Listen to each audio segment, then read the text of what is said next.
Welcome to icon news. నేను మీ పవన్ కృష్ణమూర్తి.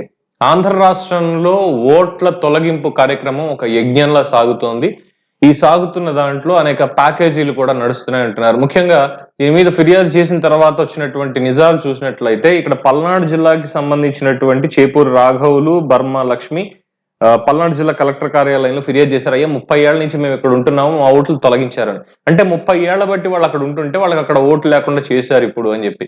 ఇలా మొత్తం జరుగుతుంటే ఏం జరుగుతోంది వెనకాల అనేది ఒక స్టింగ్ ఆపరేషన్ చేసిన తర్వాత తెలిసింది ఏంటంటే అధికారులు కుమ్మక్కయ్యి అధికార పార్టీ వాళ్ళతోటి ఓట్లు తొలగిస్తున్నారు.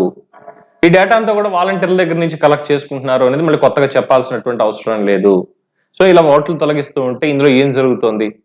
అధికారులకి తాయిలాలు వెళ్తున్నాయి.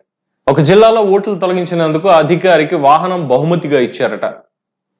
ఇవి కాకుండా రెగ్యులర్ గా ఉండేటువంటి పార్టీలు, ఖరీదైనటువంటి గిఫ్ట్లు, మద్యం బాటిళ్లు, ఇలా రకరకాలుగా ప్రలోభాలకు గురి చేసి అధికారుల్ని ఈ ఓట్ల తొలగింపు కార్యక్రమాన్ని రాష్ట్ర వ్యాప్తంగా చేస్తున్నారు.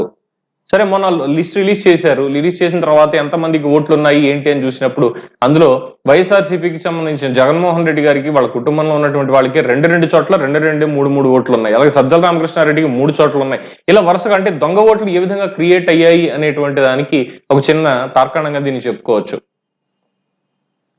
సో ఈ యజ్ఞం ఎప్పుడు ఆగుతుంది? ఆపాలంటే ఏం చేయాలంటే ఒకటే ఉంది. ఎన్నికల కమిషన్ పూర్తిగా ప్రక్షాళన చేయబడాలి. చేసిన తర్వాతే అవ్వాలి. ఈ ఎన్నికలు సజావుగా జరగాలి అంటే సెంట్రల్ ఫోర్సెస్ రావాలి. రాష్ట్రపతిగా దానికి సంబంధించినటువంటి ఉత్తర్వులు ఇవ్వాలి. ఎవరిని నమ్మడానికి లేదు. ప్రజలు కూడా 1-2 సార్లు చూసుకోవాలి ఓటు ఉందా లేదా అనేది. చాలా మంది ఇలా తొలగించుకుంటూ వెళ్ళిపోయారు. ఎందుకంటే 2014 తర్వాత 2018 తెలంగాణ ఎన్నికల్లో చూసినప్పుడు దాదాపు 50 లక్షల ఓట్లు తొలగింపబడ్డాయి. అందులో నా ఓటు కూడా ఉంది. నాది కూడా తొలగించారు. మళ్ళీ తర్వాత నేను తెచ్చుకొచ్చారు. తెలుసుకున్నాం కాబట్టి. సో తెలియకుండా ఇప్పుడు ఎంతమంది ఉన్నారు స్టేట్ లో? దీని మీద అటు ప్రతిపక్షాలు కానీ మిగతా వాళ్ళు కానీ అంత దృష్టి పెడుతున్నారా లేదా అనేది చూస్తే కేసులు పెట్టడం వరకు ఓకే, సర్వేలు చేయడం వరకు ఓకే, బట్ ఇప్పటి వరకు పూర్తి స్థాయిలో డేటా వాళ్ళకు కూడా వెళ్ళలేదని తెలుస్తోంది. ఏం జరుగుతుంది ఇలా మొత్తం అన్ని తీసుకుంటూ వెళ్ళిపోతే అంటే ఆల్రెడీ తిరుపతి ఉప ఎన్నిక చూసాం మనం, ఎంపీ ఉప ఎన్నిక. దాదాపు 30,000 ఓట్లు డౌన్లోడ్ చేసి దానికి తదనుగుణంగా దొంగ ఓట్లను కూడా అప్పటికప్పుడు రెడీ చేశారు లక్షల్లో. ఎక్కడికక్కడ పట్టుకుంటుంటే చాలా చోట్ల దొంగ ఓట్లు కూడా పోలయ్యాయి. ఈ డూప్లికేట్ ఓట్ చేసినటువంటిది అనేది బయటపడింది. సో ఇలా డూప్లికేట్ చేసుకుంటూ ఓట్లు తొలగించుతూ అధికారులే ఉంటే మనం ఇచ్చేటువంటి పన్నుల నుంచి జీతాలుగా తీసుకుంటూ పనిచేసేదానికి జీతం తీసుకుంటూ ప్రజల సొమ్ముని అధికారులు ప్రజల నోట్లో మట్టి కొట్టడం వంటిది కాదా? మరి వీళ్ళ మీద చర్యలు ఏముంటాయి? ఇప్పటికే చాలా మంది మీద చర్యలు తీసుకున్నారు. ఓట్లు గల్లంతాయని, ఓట్లు తప్పుడు సమాచారం ఇలా ఇచ్చారు, ఇలా చేశారు అని చెప్పి ఇప్పటికే కొంతమంది మీద వెయిట్ వేసింది.